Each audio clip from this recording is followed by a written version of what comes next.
Talladega Superspeedway in Alabama. You haven't missed a thing at the front of the field. Dale Earnhardt Jr. continues to lead, followed by Elliott Sadler and Michael Waltrip. How about this 29 car? Kevin Harvick trying to go by Michael Waltrip on the outside, but got no help. He has no help. Here comes Mark behind him in the 6th car. Maybe can get there. If that outside line can catch Harvick. Looks like they're running pretty good. They may give Harvick quite a push. Whoa, Mark is coming fast on the 29 car. Here's where the bump draft will come into play and push the 29 car up. 88 of Dale Jarrett jumps out of line. You have to stay inside of that yellow line. That's the out-of-bounds line. You cannot go down below that line and pass. If you do, NASCAR could penalize you. And if you could, they would. Boy, look at that is a pack. Let's put you in the middle of that pack. How about that? This will look ugly. Cool. Robbie Gordon, the singular car, number 31 as he follows 41 of Casey Mears. And here's our singular race talk poll. Which driver has the best chance to win his first restrictor plate race today? Jimmy Johnson, Matt Kenseth, Ricky Rudd, or Rusty Wallace? Now look at that 41 car there in front and the way that car is moving around. It's moving around a pretty high speed, and you feel that in these cars. I mean, these cars aren't stable whatsoever. Now here comes Robbie, bump draft, boom. Give him a good shot. Now you got to make sure you do that. You don't want to do that any later than he did it, because if he would have do that any later, as he was turning into the corner, he would have turned that car sideways. Jimmy Johnson, has he aspirations of leading this? Junior says, come on, stay behind me. And that's why they use the mirror so much, to see when they're trying to pass so they can go over and make the block. Those cars aren't just fast, they're wide sometimes too, aren't they? More on the 8. Back to Matt. Bill, it's early, but already the DEI guys are already getting together their game plan of when they're going to pit and who's all going to pit with them. Tony Eury Jr., the car chief for Dale Jr., was down in the 1 pit of Kenny Wallace, already coming up to their game plan of when and exactly what lap they're going to come in. And you know what? All these other guys got to have a game plan of keeping them separated. You know, when you start talking about a pit stop, some of these cars might be able to run, 37, 38 laps. But if all the lead cars, Kyle Petty, left rear tires. Yeah, we're going to do 4 tires and fuel. Dave Burns? Look at that left rear tire, guys. Does that look low to you? Yep. Flat. Kyle radioed in. He believed it was a rear tire. Didn't know which one, but he had to come on pit road all by himself. And, guys, this is what can really hurt you, having to leave all by yourself, no drafting help. Oh, yeah. You're going to go down a lap very easy. And then, like you say, when you get back out there, you've got nobody to draft with, so you're going to be a lot slower than that pack right there. That is so disappointing. Now, these... Junior continues to lead. Elliott Sadler is slipped back to 7th in this pack, racing alongside the 1 car of Kenny Wallace. Elliott Sadler would love to go to victory lane here, but he knows this is a tough track to master. Talladega is definitely the scariest race that we have in the final 10. That's one we highlighted. It's the wild card race because as a team and as a race car driver, you can bring the best car you got. You can run a perfect race, but it's hard to ask 43 guys to be perfect for 3.5 hours side by side. You can get caught up in somebody else's stuff so easily. You have definitely a lot more to lose and more to gain at Talladega, so that's a race that I can't wait to be over with. I can't wait till Sunday night. Hopefully we've seen all 500 miles of that race. If we do that, we really think we've got a great shot at winning this championship. Elliott Sadler 6th in the 10-man chase for the Nextel Cup. More on the 38 car from Marty. And somewhere in the middle of that gaggle, he kind of goes to the low to the racetrack. The man he's looking for to help him out is 2 cars behind him, Jeff Gordon. He said before the race, he talked to me, said by far the car we drafted with the best, the 24 car. If he can get in front of me, I know we can go to the front.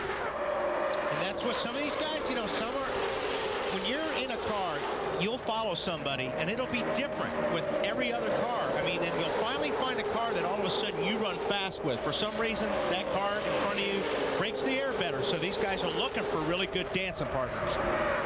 More on the race leader. Here's Matt. Bill, in final practice, that's exactly what Dale Earnhardt Jr. did. He had the 19 of Jeremy Mayfield draft up behind him, also the 20 of Tony Stewart. He worked with Jimmy Johnson, just trying to see if somebody else's car worked better with his and whose car didn't work well with his.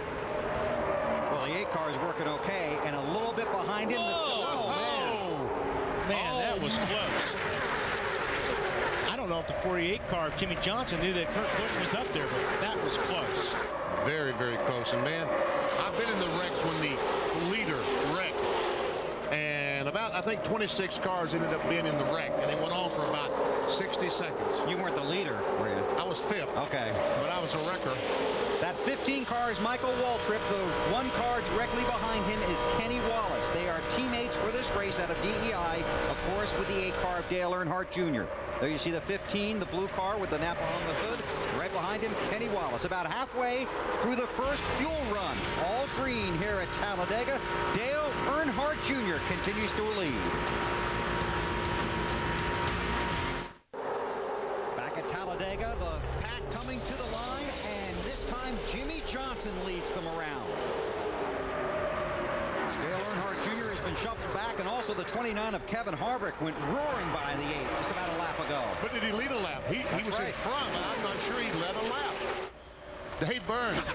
29 car, they've worked very, very hard on that car where you can't see. Underneath the car, I talked with Todd Barrier, the crew chief, this morning, and they worked on the underside of that car, took it to the wind tunnel to try to find out if they could make the air move better, get this car through the air better. They made some gains, even though it's the same car they've run all year, since they last ran a restrictor plate race. Now you see Robbie Gordon there in the 31 car. And I'm sure Harvick is looking for his teammate. Although Robbie's going to go by. There's a shot from Robbie's car right there. Running very good. Matt, that car's running pretty good, Robbie's. Wally, like a lot of teams here in April, some drivers on a team, they can run on the bottom, but they can't run on the high side, and that's the problem with the 31 of Robbie Gordon. He says his car just does not like it when he has to run on the bottom lane. That's why he's moved up to that second lane. Now, let's take a look. This happened just a second ago. Maybe a close call. Watch the 17 at the top of your screen, top left-hand side. Okay, you see Jeremy Mayfield, 19 car, looks like got him looser, touched him. Watch the hand come out of the window. Matt Kenseth's going, man, what are you doing? I didn't think they'd get their hands that far out the window. I'm not sure. When you're mad, you can get that arm pretty far out. I'm not sure you want to take your hands off the wheel. Our Miller Lite race back. Darrell Waltrip and Dale Earnhardt are the only 2 drivers to sweep Talladega races and win the championship in the same year. And Jeff Gordon came into today's race trying to do exactly that. Won here in the spring, hoping to get the win today and race on to his 5th Nextel Cup championship. Now, we have run 26 laps already, and you wonder, these guys only have a 14-gallon fuel cell in these cars, so they're going to have to stop somewhere around lap 35. But if your cars you're running with can only run 33, 34, that's when you've got to stop. Because you cannot stop by yourself. You'll end up on the racetrack by yourself, no drafting partners, and they'll lap you in about 30 laps. And this is when sometimes the pack will get separated. It's when they come in, because there's going to be some mistakes made. There's going to be some guys that don't get up to speed as well. So right now, you've got a big pack. We'll see what happens after the pit stops. Johnson leads. Matt with more on the 48. Not a surprise, Bill, to see that the 97 of Busch and the 48 of Jimmy Johnson have teamed up. Their spotters, in fact, stand side by side up on top of the spotter stand. They always work well together on the plate tracks. Marty? Same for the Roush cars, Matt, and they're trying to work a strategy for stop number 1. The Roush cars cannot go as far as many of the other cars, only about 34 to 35 laps. They're trying to work some strategy with the 97 car and his teammate Matt Kenseth also trying to work Elliott Sadler into the mix. Pit stops are coming up, Marty. We'll be back for those. Jimmy Johnson leads. He was 5th at Daytona, 4th here in the spring, and 2nd at Daytona in July.